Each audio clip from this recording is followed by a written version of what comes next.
1500 টাকা? ঠিক আছে। আপনি তো অনেক কষ্ট করে আসছেন, 10 তলা এই গ্যাসের বোতলটা নিয়ে উঠছেন। আপনি তো অনেক হাঁপাই গেছেন। এক কাজ করেন, আপনি এখানে বসে একটু রেস্ট করেন, আমি আপনার জন্য পানি নিয়ে আসি। ঠিক আছে ম্যাডাম। আরে আরে, কি করতেছেন? উঠেন। আপনি নিচে বসতেছেন কেন? সোফায় বসেন। আসলে ম্যাডাম, সোফায় বসবো, এগুলো তো অনেক দামি, আর আমরা কখনো সোফায় বসে নাই, আর আমার গায়েও অনেক ময়লা, তাই নিচে বসলাম আর কি। তো কি হয়েছে? আপনাকে উপরে বসতে বলছি, আপনি উপরে বসেন। নিচে কেন বসবেন? আর আপনার গায়ে ময়লা দেখে কি আপনি নিচে বসতে হবে? উপরে বসেন। আচ্ছা ঠিক আছে ম্যাডাম।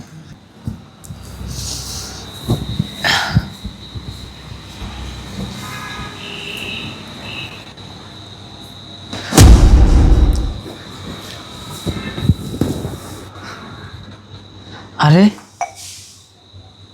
এটা তো আমার ভাইয়ের ছবি, আর পাশে মেয়েটা, এটা তো এই ম্যাডাম।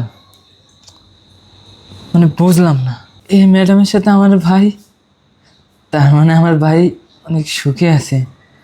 আর আমরা কত কষ্ট করি, ঘরে চাউল নাই, ডাউল নাই।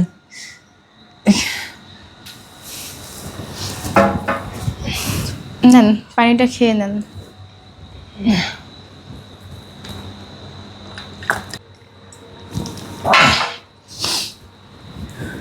আচ্ছা, আমি দেখলাম আপনি অনেকক্ষণ এই ফোনটাতে কি যেন দেখছিলেন, আবার মন খারাপ করে কান্না করতেছেন।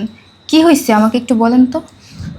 না ম্যাডাম, এমনি ফোনটা দেখছিলাম, আর ওই যে ফোনের মধ্যে যে ছবিটা দেখলাম না, আপনার পাশের লোকটা কে?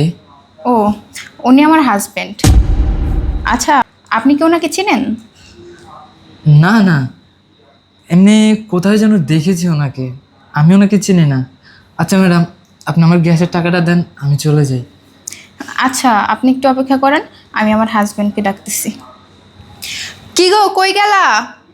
আরে তোমাকে না বললাম গ্যাস আসছে, গ্যাসের টাকাটা দিতে হবে, তাড়াতাড়ি আসো। আরে আসতেছি। অফিস যাওয়ার সময় শুধু তোমার শুরু হয়েছে এই কাজ ওই কাজ এই কাজ। গ্যাসের বোতল কে তোমার কাছে টাকা নাই? দিয়ে দাও না। আচ্ছা, আপনি একটু গ্যাস সিলিন্ডারটা লাগিয়ে দিয়ে যান, আমার হাজবেন্ড টাকা নিয়ে আসলে আপনাকে দিয়ে দিচ্ছি। ম্যাডাম, কষ্ট করে আপনারা একটু লাগিয়ে নিন। এই জায়গায় থাকতেন আমার 1 মিনিট আর ভালো লাগতেছে না, বরঞ্চ আমার টাকাটা দেন, আমি চলে যাই। কি বলেন? আমরা কিভাবে লাগাবো? আপনি একটু লাগিয়ে দিয়ে যান। আপনি আপনার হাজবেন্ডকে বলে একটু লাগিয়ে নিন। আপনি একটু লাগিয়ে দিয়ে যান না, আমার হাজবেন্ড অনেক ব্যস্ত লোক, সে সময় পাবে না। যান ভাইয়া, একটু গ্যাস সিলিন্ডারটা লাগিয়ে দিয়ে যান। ঠিক আছে।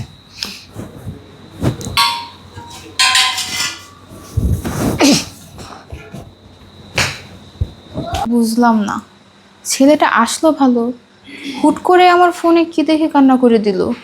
আমার তো কেমন যেন খটকা লাগতেছে, নিশ্চয়ই কোনো ঝামেলা আছে। এই কই গেলা? কি হলো? বললাম না গ্যাসের টাকা দেওয়া লাগবে। ম্যাডাম, আমি বোতল লাগাই দিছি। আচ্ছা ঠিক আছে। টাকা দেওয়া লাগবে, টাকা দেওয়া লাগবে, টাকাটা দিয়ে দিলেই তো হয় না? টাকাটা তো আমার কাছে থাকা লাগবে বাবা, টাকা কয় টাকা? দিব 1500। ম্যাডাম, আমার টাকা লাগবে না, আমি গেলাম। এই দাঁড়ান। গেলাম মানে? টাকা লাগবে না কেন? আমি বুঝলাম না, আপনি এতক্ষণ বসেছিলেন টাকার জন্য, আর এখন বলতেছেন টাকা লাগবে না। হ্যাঁ হ্যাঁ, তুমি ঠিকই বলছো। এই ছোট লোকের বাচ্চা, টাকা লাগবে না মানে কি? টাকার জন্য আসছোস না? গ্যাস নিয়ে আসছোস, তুই কি মাগনা মাগনা আইসোস নাকি? এই নে, এখানে 2000 টাকা আছে, 500 টাকা তোর বকশিস নে। না না, আমার কোনো টাকা লাগবে না, আমি গেলাম। দাঁড়ান। গেলাম মানে? টাকা কেন লাগবে না? আপনি তো এতক্ষণ ধরে টাকার জন্য বসেছিলেন, আর এখন বলতেছেন টাকা লাগবে না। হ্যাঁ তুমি ঠিকই বলছো। এই ছোট লোকের বাচ্চা, কি বলিস? হ্যাঁ, টাকা লাগবে না মানে? আমাদের বাসায় গ্যাস দিছিস, টাকা নিবি না তুই? এই নে, এখানে 2000 টাকা আছে, 1500 টাকা গ্যাস বিল, আর 500 টাকা তোর তোর তোর বকশিস। ধর নে।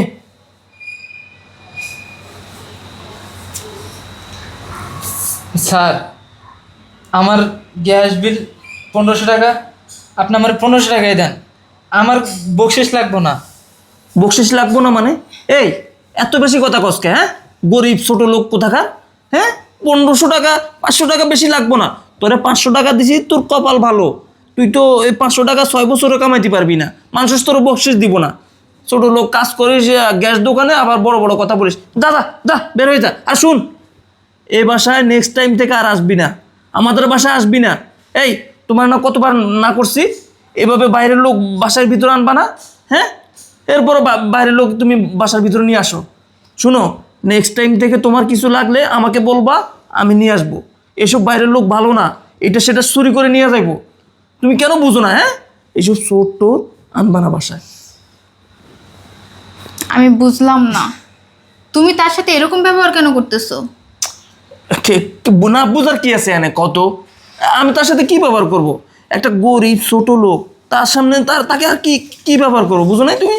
যা, এই তুই যা এখান থেকে যা। আর শোন, এই এলাকায় তুই আর থাকবি না, যে দোকানে চাকরি করস ওটা সাইডা দিয়ে চলে যাবি, এই এলাকার মধ্যে থাকবি না। আর যদি আমি জানি শুনি যদি তুই এই এলাকায় থাকিস, তাহলে কিন্তু তোর 12টা বাজাবো আমি। ঠিক আছে, আমি চলে গেলাম, আমি এলাকা ছেড়ে চলে যাবো। দাঁড়ান, এদিকে আসেন। তুমি কি করতেছ? দেখো, আমার কেমন যেন সন্দেহ হচ্ছে। ও এলাকা ছেড়ে যাবে না দোকান ছেড়ে যাবে না আমার বাসায় আসবে, সেটা নিয়ে তুমি এরকম করতেছো কেন? হ্যাঁ, আর ওকে যখন তুমি টাকাটা দিতে গেছো, তোমার হাত কাঁপতেছে, ওর হাত কাঁপতেছে, আর ও কান্না করতেছে তোমাকে দেখে। আমি কিছুই বুঝতে পারতেছি না। আমাকে সত্যি করে বলো তো, ওকে কি তুমি চেনো?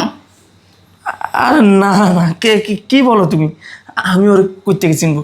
ওরা চিনি না, আরে আমি জানি না, ওরা আর কখনো দেখি নাই। এই তোরা বলছি না এখান থেকে যা। দাঁড়ান, আপনি সত্যি করে বলেন তো, আপনি কি ওনাকে চিনেন? আপনি কখন থেকে দেখতেছি কান্না করতেছেন, আপনি আমার ফোনে ছবি দেখেও কান্না করছেন। কি হয়েছে বলেন? না না, আমি ওনাকে চিনি না। ওই যে বললাম না, ওনাকে আমার কেমন জানি চেনা চেনা লাগে, বাট কখন। আরে হ্যাঁ হ্যাঁ, ওই যে ঠিক বলছস, ওই যে আমার অফিস আছে না, অফিসের নিচে আগে মনে হয় কাজ করতো, একটা দোকানে, সাইড দোকানে না? থামো তুমি। তুমি আমার কাছ থেকে কিছু লুকোচ্ছ। আমার প্রথমেই সন্দেহ হচ্ছিল, যখন সে আসার পরেই এই ফোনে ছবি দেখে কান্নাকাটি শুরু করছে।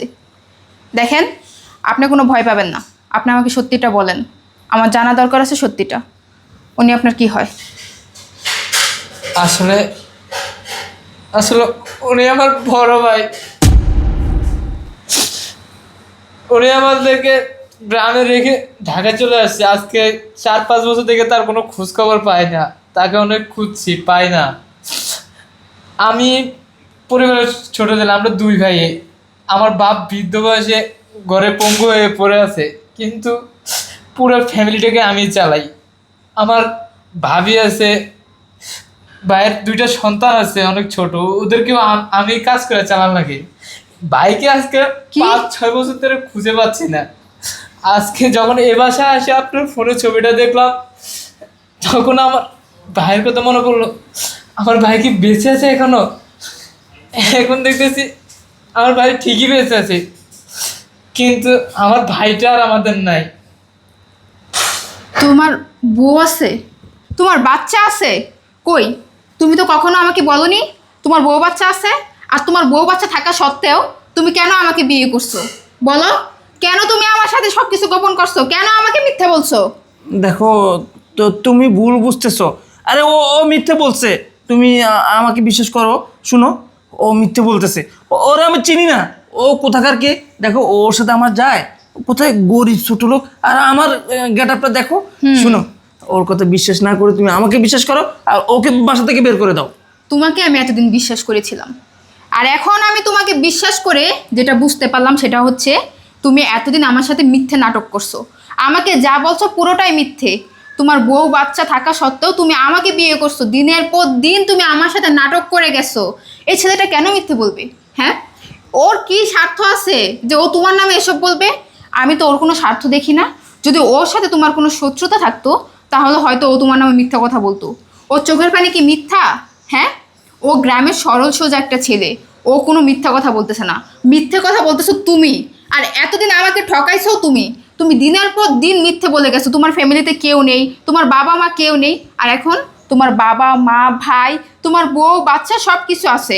তুমি কেমন মানুষ? হ্যাঁ, তোমার বউয়ের কথা না হয় বাদই দিলাম, তোমার দুটো বাচ্চা, তোমার বাচ্চাগুলোর কথা তোমার একবারও মনে পড়ে না?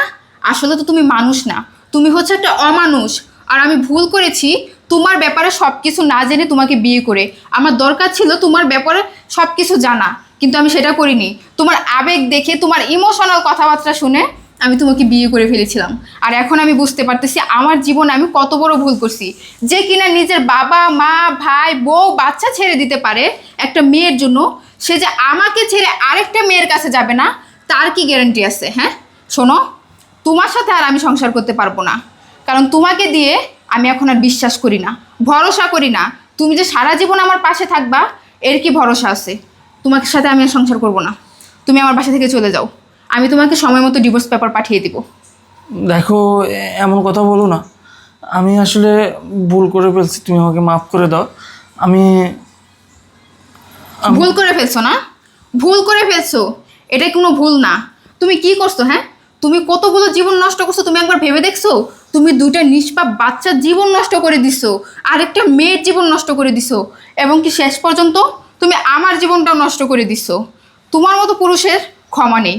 তুমি আমার বাসা থেকে বের হও, আমার চোখের সামনে থেকে বের হও। আমার আর তোমার মুখ দেখতে ইচ্ছে করতেছে না। তোমাকে দেখে এখন আমার ঘৃণা হচ্ছে যে আমি কার জন্য এত কিছু করলাম, কাকে ভালোবাসলাম। একটা কাপুরুষকে ভালোবাসছি আমি, যে কোনো পুরুষের কাতারেই পড়ে না।